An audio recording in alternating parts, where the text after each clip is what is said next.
Welcome back to clean news MP. चलिए देखते हैं मध्य प्रदेश की 25 फटाफट बड़ी खबरों को। इससे पहले आप न्यूज को कहां से देख रहे हैं, हमें कमेंट में बताना बिल्कुल ना भूलें।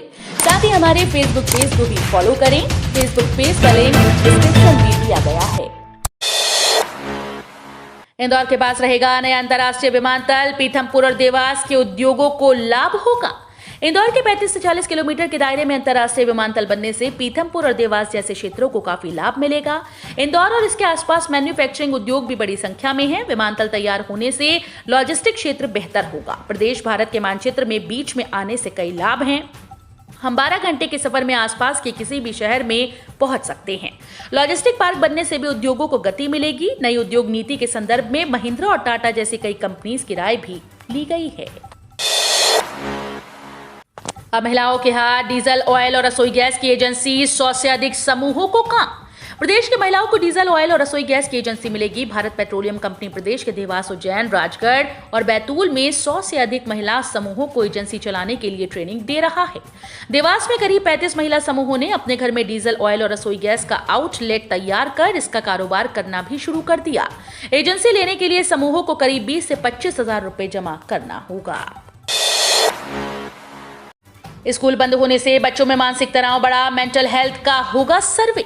बीते 2 वर्षों तक कोरोना का साया मंडराता रहा, जिसका समाज के हर कार्य पर असर पड़ा। खासतौर पर बच्चों की पढ़ाई सबसे अधिक प्रभावित हुई। ऑनलाइन क्लास और दिन भर घरों में रहने की वजह से बच्चों के मानसिक स्वास्थ्य पर भी असर पड़ा। कुछ निजी संस्थाओं ने देश के अलग अलग हिस्सों में सर्वे कर इस बात का खुलासा भी किया, जिसके चलते अब सरकार ने कक्षा 6 से लेकर कक्षा 12 तक के बच्चों का मेंटल हेल्थ और अच्छे स्वास्थ्य के लिए सर्वे कराने का निर्देश दिया है। छोटे शहरों के लिए हवाई सेवा से बचेगा समय। मार्च अंत में धर्मशाला के लिए उड़ान से होगी शुरुआत। निजी विमानन कंपनीज अब छोटे शहरों में हवाई सेवाएं शुरू करने पर ज्यादा जोर दे रही है। नए टूरिस्ट पर धार्मिक स्पॉट पर फोकस किया जा रहा है। कंपनीज धार्मिक व पर्यटन वाली जगहों की एयर कनेक्टिविटी के लिए अपनी सेवाएं शुरू करने पर विचार कर रही हैं। इसके लिए शुरुआत ग्वालियर से धर्मशाला सेवा से हो रही है। अभी धर्मशाला के लिए ट्रेन और सड़क मार्ग से बहुत ज्यादा समय लग रहा है। लंबी दूरी के इस स्पॉट के लिए हवाई सेवा शुरू होने के बाद धर्मशाला का सफर आसान। ग्वालियर से धर्मशाला हवाई सेवा मार्च के अंत में शुरू की जाएगी। 2 साल बाद पाबंदियों के साथ खुलेगी विधानसभा की दर्शक दीर्घा। राज्य में स्थितियां सामान्य होने के कारण कोरोना काल के सभी प्रकार की पाबंदियां हटा ली गईं, लेकिन विधानसभा में अभी भी पाबंदियां लागू रहेंगी। 2 साल से बंद विधानसभा की दर्शक दीर्घाएं आमजन के लिए खोल दी गई हैं। यहां सीमित संख्या में ही प्रवेश पत्र जारी किए जाएंगे। विधानसभा सचिवालय ने विधायकों को इसकी सूचना दे दी। सूचना में कहा गया कि उनकी अनुशंसा पर एक व्यक्ति को ही दर्शक दीर्घा में प्रवेश दिया जा सकेगा। परिसर में प्रवेश के लिए 2 व्यक्तियों को प्रवेश पत्र प्रदान किए जाएंगे, लेकिन प्रवेश पत्र प्राप्त करने वालों को वैक्सीन की दोनों डोज लगे होने का प्रमाण पत्र दिखाना होगा। एमपी कर्मचारियों का डीए 31% होने के बाद सामने आया नरोत्तम मिश्रा का बड़ा बयान। मध्य प्रदेश के मुख्यमंत्री शिवराज सिंह चौहान के ऐलान के बाद अब राज्य के 4.5 लाख सरकारी कर्मचारियों को केंद्र के समान 31% महंगाई भत्ता मिलेगा। ये 1 अप्रैल 2022 से लागू होगा, जो मई माह में देय वेतन में जुड़कर आएगा। शिवराज सरकार के इस फैसले के बाद मध्य प्रदेश के गृह मंत्री नरोत्तम मिश्रा का बड़ा बयान सामने आया। उन्होंने मुख्यमंत्री का आभार व्यक्त किया और कहा कि ये प्रमाणित करता है कि शिवराज सरकार वास्तव में कर्मचारी हितैषी सरकार है। नरोत्तम मिश्रा ने कहा कि इससे अच्छी बात क्या होगी। बेहद विपरीत परिस्थितियां और कोरोना काल में हमारे जिला अधिकारियों और कर्मचारी भाइयों ने अदम्य साहस का परिचय दिया। बुधनी को देश का पहला वाटर प्लस शहर बनाने किया जाएगा विकसित। मुख्यमंत्री शिवराज सिंह चौहान ने कहा कि सभी के सहयोग से बुधनी को देश का पहला वाटर प्लस शहर बनाने के साथ ही ऐसे शहर के रूप में विकसित किया जाएगा जहां सबसे स्वच्छ, सुंदर, स्वास्थ्य, शिक्षा, रोजगार और पर्यावरण में उत्कृष्ट होगा। मुख्यमंत्री श्री चौहान रविवार को बुधनी के गौरव दिवस में परिचर्चा के रूप में संबोधित कर रहे थे। प्रभारी और लोक स्वास्थ्य मंत्री डॉक्टर प्रभुराम चौधरी और सांसद सहित जनप्रतिनिधियों और नगरवासियों ने इस गौरव दिवस की परिचर्चा में भाग लेकर अनेक संकल्प व्यक्त किए। मध्य प्रदेश विधानसभा में कर्मचारी, किसान और ओबीसी आरक्षण पर घेरेगी कांग्रेस। आज सोमवार से प्रारंभ हो रहा विधानसभा का बजट सत्र काफी हंगामेदार रहने के आसार हैं। कोरोना संक्रमण कम होने के बाद पहला अवसर है जब सदन की कार्यवाही 19 दिनों तक चलेगी। मुख्य विपक्षी दल कांग्रेस इस बार कर्मचारी, किसान और ओबीसी आरक्षण के मुद्दे पर सरकार को घेरने की तैयारी में है। कांग्रेस बजट सत्र में आक्रामक रुख दिखाकर विधानसभा चुनाव 2023 के पहले सरकार को भ्रष्टाचार सहित कानून व्यवस्था के मामले में फेल होने का आरोप प्रमाणित करना चाह रही है। नेता प्रतिपक्ष कमलनाथ भी सत्र के सभी दिन भोपाल में रहेंगे। बजट सत्र से पहले भाजपा और कांग्रेस दोनों ही दलों ने विधायक दल की बैठक बुलाई है। बजट में पेट्रोल डीजल पर टैक्स में राहत देगी मध्य प्रदेश सरकार। मध्य प्रदेश विधानसभा में 9 मार्च को पेश होने वाले मध्य प्रदेश सरकार के बजट पर जनता की नजर टिकी हुई है। जनता को उम्मीद है कि राज्य सरकार पेट्रोल डीजल पर लगने वाले टैक्स में छूट देकर राहत दे सकती है, क्योंकि नवंबर 2021 में पेट्रोल डीजल पर लगने वाले वैट में 4% की छूट दिए जाने के बाद भी प्रदेश में 1 लीटर पेट्रोल 107.23 रुपए और डीजल 90.87 रुपए प्रति लीटर बिक रहा है। पेट्रोल और डीजल पर जनता की बड़ी राशि खर्च होती है, इसलिए आमजन महंगाई के इस दौर में राहत चाहता है। प्रमुख विपक्षी दल कांग्रेस ने भी यही मांग उठाई। मध्य प्रदेश में 18 से ऊपर वालों में 98% को पहली और 95% को दोनों डोज लगी। प्रदेश में 18 साल से ऊपर के 98% लोगों को कोरोना रोधी टीके की पहली और 95% को दोनों डोज लग चुकी है। वहीं 15 से 17 साल तक के किशोरों में 85% को पहली और 50% को दोनों डोज लगाई जा चुकी हैं। ये जानकारी स्वास्थ्य मंत्री डॉक्टर प्रभुराम चौधरी ने रविवार को यहां पत्रकारों से बातचीत में दी। वो प्रदेश के 10 जिलों में मिशन इंद्रधनुष टीकाकरण के लिए प्रचार वाहन रवाना करने के दौरान मीडिया से बात कर रहे थे। आज सोमवार से मालवा निमाड़ में बारिश होने की संभावना। अलग अलग स्थानों पर सक्रिय मौसम प्रणालियों के कारण आज सोमवार से मध्य प्रदेश के मालवा निमाड़ क्षेत्र में मौसम का मिजाज एक बार फिर से बदलने की संभावना है। मौसम विज्ञानियों के मुताबिक आज सोमवार से उज्जैन, इंदौर संभाग के जिलों में बादल छाने लगेंगे। साथ ही रुक रुक कर बौछारें पड़ने का सिलसिला शुरू हो सकता है। मंगलवार से राजधानी में बारिश हो सकती है। उधर रविवार को सबसे कम 9 डिग्री सेल्सियस तापमान रीवा में दर्ज किया गया, जो देश में सबसे कम तापमान रहा। मध्य प्रदेश विधानसभा का बजट सत्र आज 7 मार्च से शुरू होगा। मध्य प्रदेश विधानसभा का बजट सत्र आज सोमवार से प्रारंभ होगा। इसकी शुरुआत राज्यपाल मंगू भाई पटेल के अभिभाषण से होगी। कोरोना प्रतिबंध हटने के बाद हो रहे इस सत्र में दर्शक दीर्घाएं खुली रहेंगी। प्रवेश सीमित संख्या में दिया जाएगा। कोरोना संक्रमण के जांच की व्यवस्था पहले की तरह रहेगी। कोरोना संक्रमण की वजह से अभी तक विधानसभा सचिवालय ने दर्शक दीर्घाएं बंद रखी थी। बाहरी व्यक्तियों के प्रवेश पर प्रतिबंध था और मंत्रियों के स्टाफ को भी सीमित प्रवेश पत्र दिए जा रहे थे। उपज का उचित मूल्य दिलाने के लिए अब मध्य प्रदेश सरकार निर्यात को बढ़ावा देगी। किसानों की आय में वृद्धि करने के लिए खेती की लागत घटाने के साथ साथ उपज का उचित मूल्य दिलाने के लिए राज्य सरकार अब निर्यात को बढ़ावा देगी। इसके लिए गुजरात, महाराष्ट्र, तमिलनाडु सहित अन्य राज्यों में नोडल अधिकारी नियुक्त किए जाएंगे। ये अधिकारी उन व्यापारियों से संपर्क करेंगे जो कृषि उत्पादों का निर्यात करते हैं। दरअसल प्रदेश से पिछले साल 1167 करोड़ रुपए के कृषि उत्पाद निर्यात हुए। इसे वर्ष 2022-23 में 3000 करोड़ रुपए से अधिक पहुंचाने का लक्ष्य रखा गया है। इसके लिए तय किया है कि अन्य राज्यों के व्यापारियों से संपर्क बढ़ाने के साथ साथ उन संस्थाओं से भी अनुबंध किए जाएंगे जो विदेश भेजे जाने वाले उत्पाद की गुणवत्ता सुनिश्चित करने का काम करती है। सघन मिशन इंद्रधनुष अभियान जल्द होगा शुरू। प्रदेश के इन जिलों में चलेंगे मल्टीमीडिया वाहन। आम नागरिकों में स्वास्थ्य के लिए जागरूकता फैलाने के लिए सघन मिशन इंद्रधनुष अभियान मध्य प्रदेश में शुरू किया गया है। इस अभियान में प्रदेश के 10 जिले में मल्टीमीडिया वाहनों को भेजा गया है। लोक स्वास्थ्य और परिवार कल्याण मंत्री डॉक्टर प्रभुराम चौधरी ने इन वाहनों को रवाना करने की मंजूरी दी। अभियान में बच्चों के अभिभावकों और गर्भवती महिलाओं को टीकाकरण के लिए जागरूक किया जाएगा। मल्टीमीडिया वाहन के साथ स्वास्थ्य दल भी एक जरूरी किरदार निभाएगा। मल्टीमीडिया वाहन यूनिसेफ के द्वारा उपलब्ध कराए जाते हैं, जिसमें विजिबल और ऑडिबल मीडिया उपकरण उपलब्ध कराए जाते हैं। खरमास के कारण शादियों पर लगा ब्रेक। अब 17 अप्रैल से बजेगी शहनाई। शादी के शुभ मुहूर्त में 53 दिनों के लिए विराम लगा हुआ है। 23 फरवरी को गुरु ग्रह ग्रस्त हो चुके हैं। इससे विवाह कार्यक्रमों में पहले से ही रोक लगी हुई है।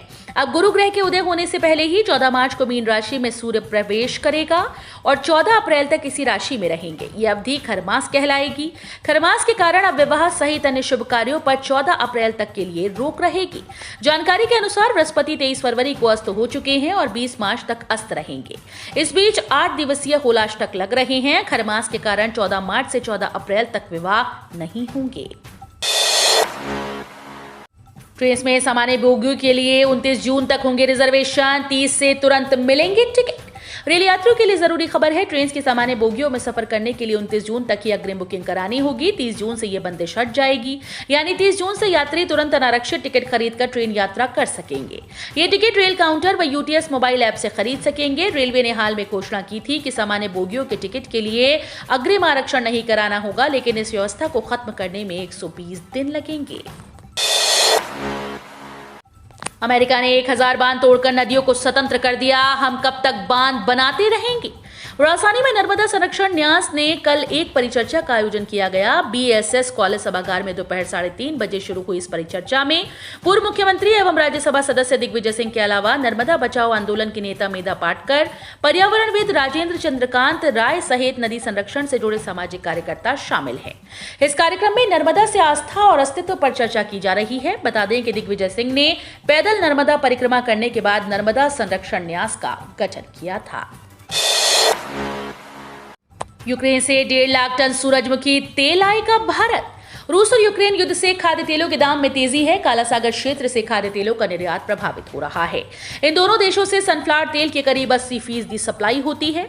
उद्योग प्रतिनिधियों ने कहा कि युद्ध जारी रहा तो भी अगले 2 माह तक सूरजमुखी समेत सभी खाद्य तेलों की आपूर्ति में बाधा नहीं। दरअसल यूक्रेन से हमारे देश में सबसे ज्यादा सूरजमुखी तेल आयात होता है। उद्योग के प्रतिनिधियों ने केंद्रीय खाद्य व नागरिक आपूर्ति मंत्री पीयूष गोयल से कहा कि युद्ध से ठीक पहले यूक्रेन से 1.5 लाख टन सूरजमुखी तेल की खेप भारत के लिए रवाना हो चुकी है।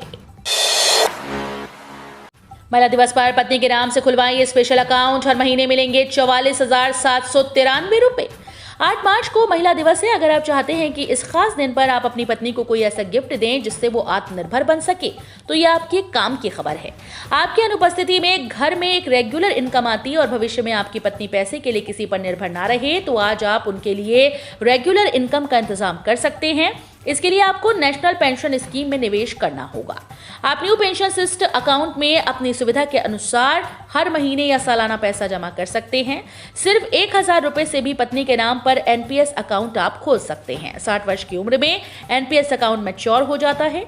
नए नियमों के तहत आप चाहें तो वाइफ की उम्र 65 साल होने तक भी एनपीएस अकाउंट चला सकते हैं। किसानों को बीमा क्लेम देने का दावा, सूची नहीं होने से किसान परेशान। भले ही सरकार द्वारा किसानों को फसल बीमा देने का दावा किया गया हो, लेकिन ये किसान कौन है, इसकी सूची ना तो सरकार ने जिला स्तर पर कृषि विभाग के पास भेजी और ना ही बीमा कंपनी के नुमाइंदों के पास ये सूची है। ऐसे में किसान ये जानने के लिए परेशान हैं कि हम क्लेम के पात्र हैं या नहीं। शिवराज सिंह चौहान के एक ऐलान से एमपी में कर्मचारियों की बल्ले बल्ले, होली से पहले चेहरे पर लौटी मुस्कान। मध्य प्रदेश के मुख्यमंत्री शिवराज सिंह चौहान ने होली से पहले और अपने जन्मदिन पर प्रदेश के सरकारी कर्मचारियों को खुशियों वाला गिफ्ट दिया। उन्होंने ऐलान किया कि 1 अप्रैल से कर्मचारियों को केंद्र के समान 31% महंगाई भत्ता मिलेगा। कोरोना के चलते कर्मचारियों का डीए नहीं बढ़ा था, लेकिन साल 2021 में दिवाली पर महंगाई भत्ता 12% से बढ़ाकर 20% किया गया था। अब इसे 31% कर दिया गया है। सीएम शिवराज के इस ऐलान ने सरकारी कर्मचारियों के चेहरे पर मुस्कान ला दी है।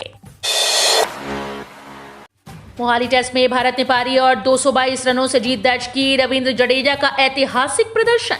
मोहाली टेस्ट मैच में भारत ने श्रीलंका के खिलाफ बड़ी जीत दर्ज की। भारत ने श्रीलंका को खेल के तीसरे दिन पहली पारी में 174 रन पर ढेर कर दिया। फिर फॉलो ऑन देकर दूसरी पारी में भी श्रीलंका को 178 रनों पर समेट दिया।